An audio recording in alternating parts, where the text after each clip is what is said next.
Well, the Eagles are now 2-2, and despite a couple of positive moments versus the Bucs, the defense once again got shredded by Baker Mayfield. Oh, and Jalen Hurts had another critical turnover, killing the Eagles and sinking any hope of a comeback. But ignore the special teams disasters and the post-game leadership issues. The real question this morning is, will Nick Sirianni keep his job heading into the bye week after some very revealing comments from his quarterback? I'm Thomas Mott. This is the Thomas Mott Show.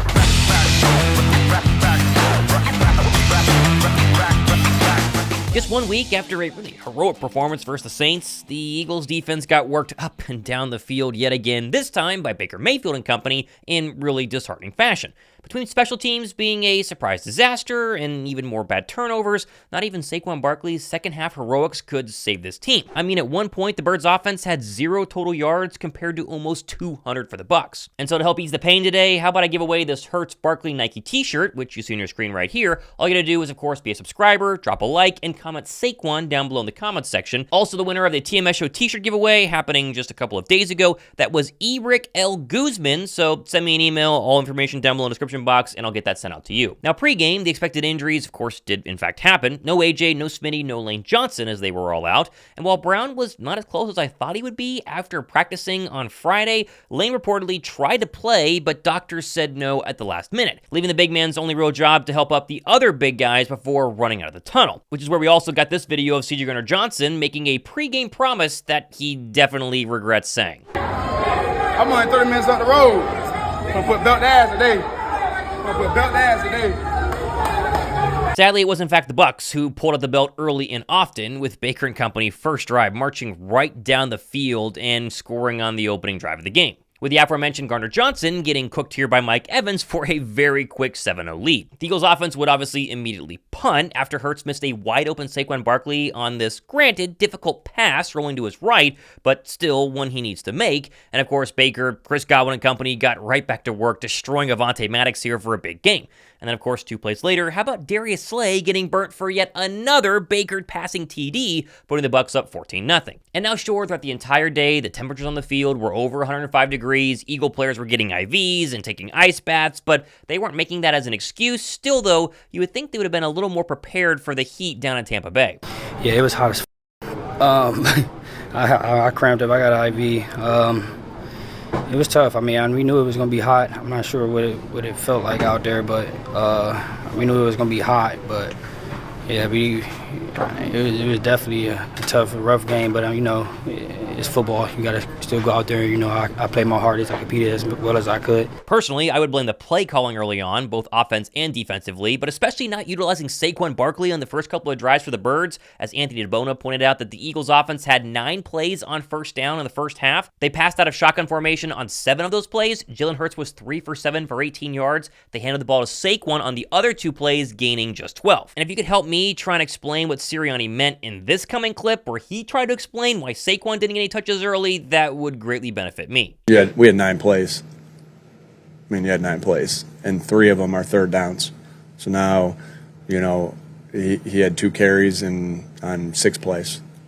I mean, that's the way football. I mean, when you go 3 and out, that no one's going to have any touches. Nobody's going to have any catches. We weren't sustaining drives. That's another, you know.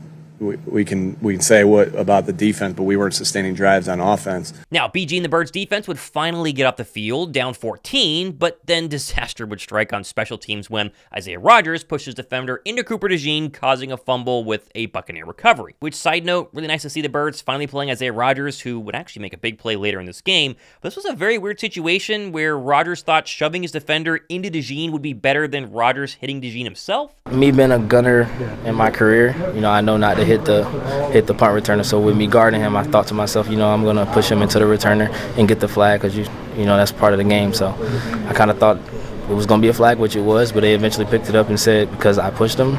So I never heard that before, but you know, it is what it is. Either way, the Birds defense would not force another back-to-back stop, and 16 minutes into this one, it was 21-0 Bucs over the Eagles. Back on offense, Hurts would airmail this one to Jahan Dotson, leaving the Birds yet again punting the football, which, by the way, Dotson had 2 catches for 11 yards on 4 targets, and on a day with no AJ, no Smitty, he was hardly utilized in what seems to be just a reoccurring theme. I mean, honestly, does Dotson Dotson stink? Does Kellen Moore not want to use him? Does Hurts not trust him to throw the football? Either way, all I know is we really messed up giving a third-round draft pick for a completely useless receiver. Now, at this point, there were roughly 93 missed Eagles tackles later on their next defensive possession, and Baker honestly should have connected for his 4th touchdown of the game, but it was dropped. Thankfully, Big Play Slay was happy to celebrate getting absolutely burnt to a crisp, but somehow not giving up a touchdown.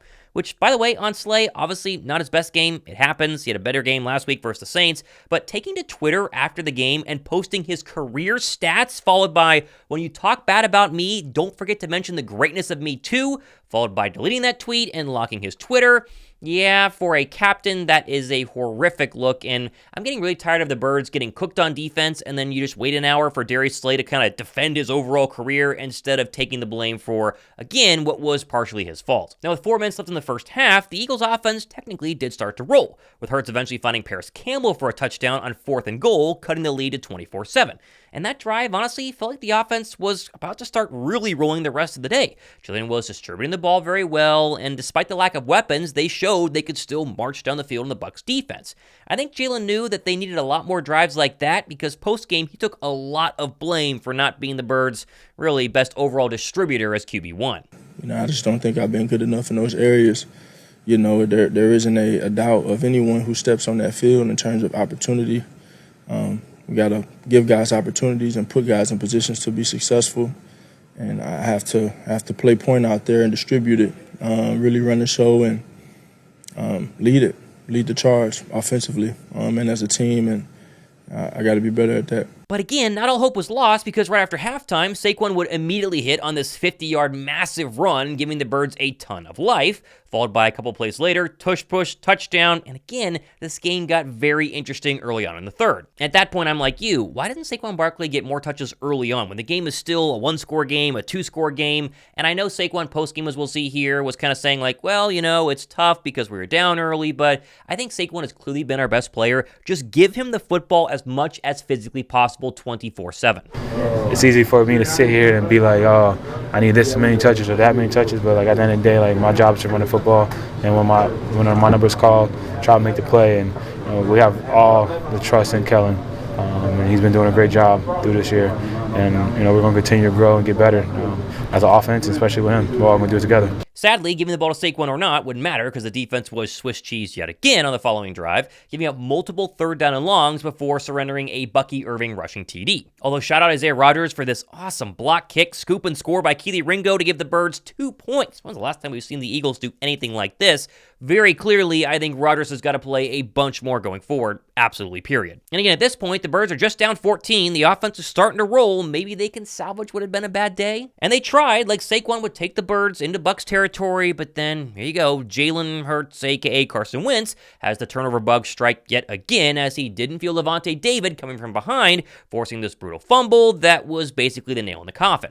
And now, of course, we mentioned Hurts' turnovers, right? Was he the reason the Eagles lost on Sunday? No. And obviously, he had no AJ, no Smitty, no Lane. I wasn't expecting a clinic from QB1, but he also wasn't the reason they won. And now he's sitting on 4 interceptions and 4 fumbles in just 4 games this season, which is completely unacceptable.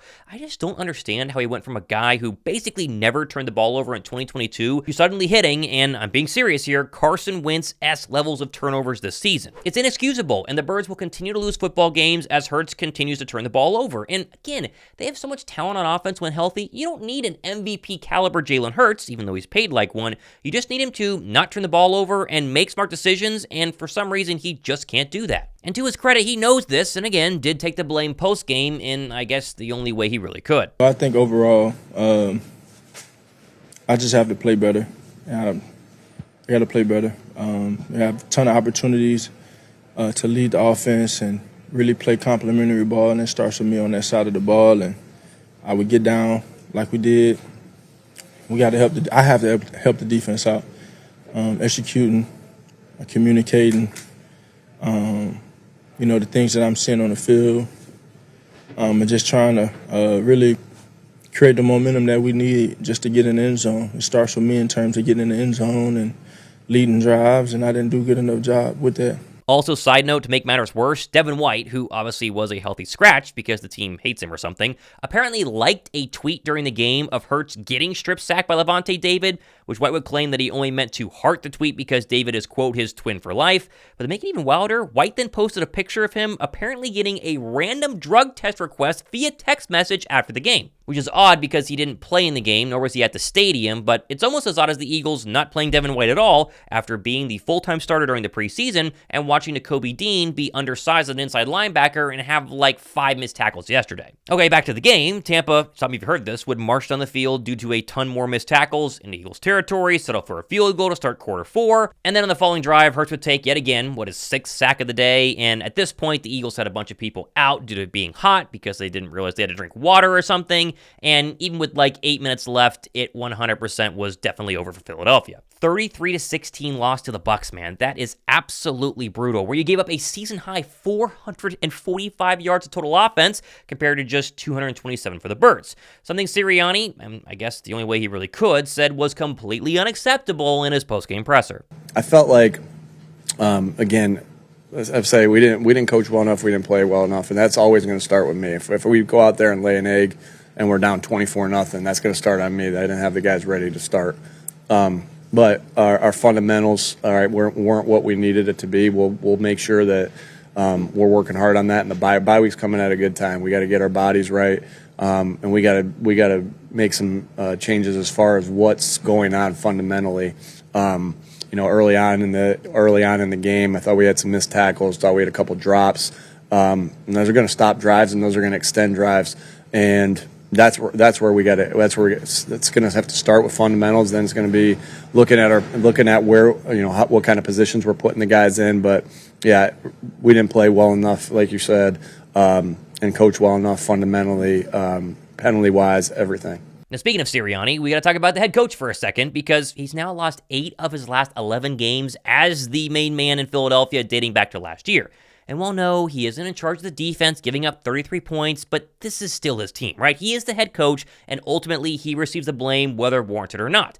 The Eagles gave up almost 200 yards after the catch today. Like, effort itself was non-existent, and you gotta start to wonder, are they really trying to play for Sirianni at this point? Do they really want to look good to make sure Sirianni looks good? I mean, we have a bye week looming, right? If the Eagles actually want to make a coaching change, today is the day. Like today, tomorrow, Wednesday, this is the time to actually do it if they want to actually make a change. And at this point, I think it's warranted, right? If you want to make a move on Nick Sirianni, now is the time. You've seen what's happened the first 4 weeks. You saw what happened late last year. The only thing we got to be 100% honest about, though, is if he's not lost the locker room, they are not going to fire him, right? If the locker room truly behind his back has caused a mutiny, they don't like him anymore, then he should get fired. But if you can actually gauge the players, let them be honest in a closed-door situation, and they say, no, we truly stand behind Nick, they're not going to fire him, unfortunately. And I guess publicly, not behind doors, a couple of the Eagle players, including Goddard and BG, they seem pretty positive, and I guess you take this as defending their head coach? We just haven't been able to get the ball in the end zone.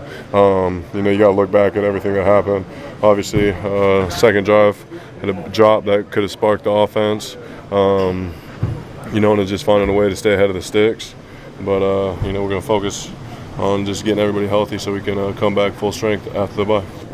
He said it's early. We're 2-2. He talked about that. It's not college football. Our season's not over. We got a lot of football ahead of us, and we just got to find ways to stay ahead of the sticks, move the ball, and come back. We got a lot of football left. As long as we're not pointing fingers and we're trying to get better, by the end of the season, we should be getting stronger. I feel like we're getting stronger. You just got to get everybody back out there on the field. The offense for sure.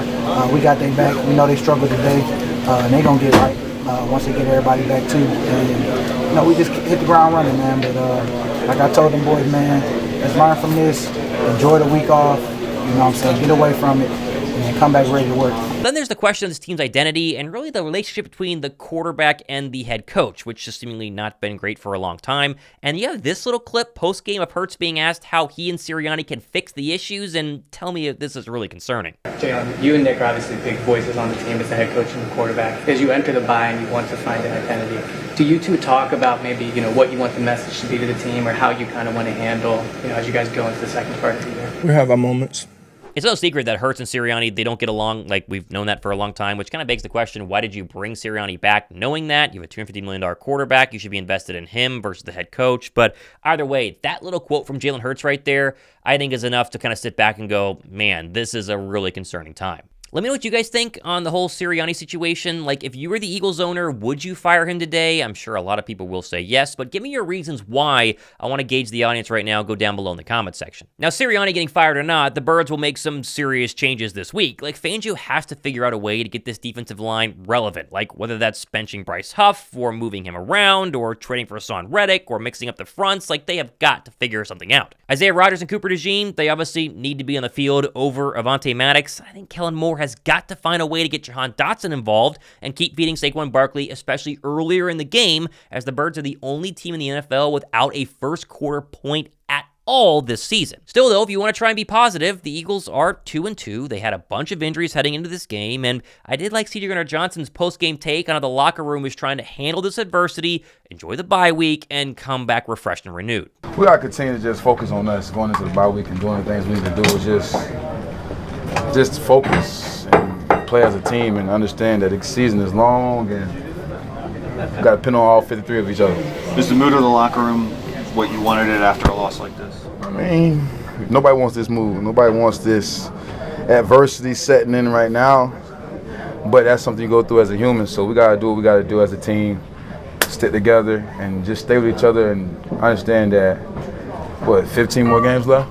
15 more games left that we still can make a splash and continue. It's early right now. It's the first half of the season, so first quarter's done. So we got to continue to play ball. It's brutal. I mean, it's very tough here on a Monday, and I do think firing Sirianni is something that has to seriously be considered. But again, you got to go ahead and be honest with yourselves. If the locker room is behind him, they're not going to get rid of him, even if he still is the problem. My question, though, is could you look much better with Kellen Moore, right? If Kellen Moore were to take over, maybe Fangio is the assistant head coach and the defensive coordinator, are they going to look that much different? Do they just not have the pieces? That's going to be the real hard determining factor here. And honestly, if they didn't fire Nick Sirianni at the end of the debacle last year, are they really going to fire him today after a 2-2 start? That's a Saquon drop away from being 3-1. I don't know. It's tough. Thank goodness the bye week is here. Thank goodness the schedule the next couple of weeks is very easy. They can easily go on a run, but you just wonder if there's a lot more kind of internal problems with the Philadelphia Eagles that, regardless of play, are going to hinder them going forward. Kind of remains to be seen. But again, people are going to know my thoughts on this. I would probably let go of Nick Sirianni today if I was actually the GM, I think, or the owner. I think I've seen enough to where I would try something new and try and salvage this season. But I'll see what you guys think down below in the comment section. Plenty more stuff happening. It's the bye week. But again, I expect changes. I expect news. Be sure to subscribe. I'm Thomas Mott. Brutal Monday. It's not fun. This has been the Thomas Mott Show.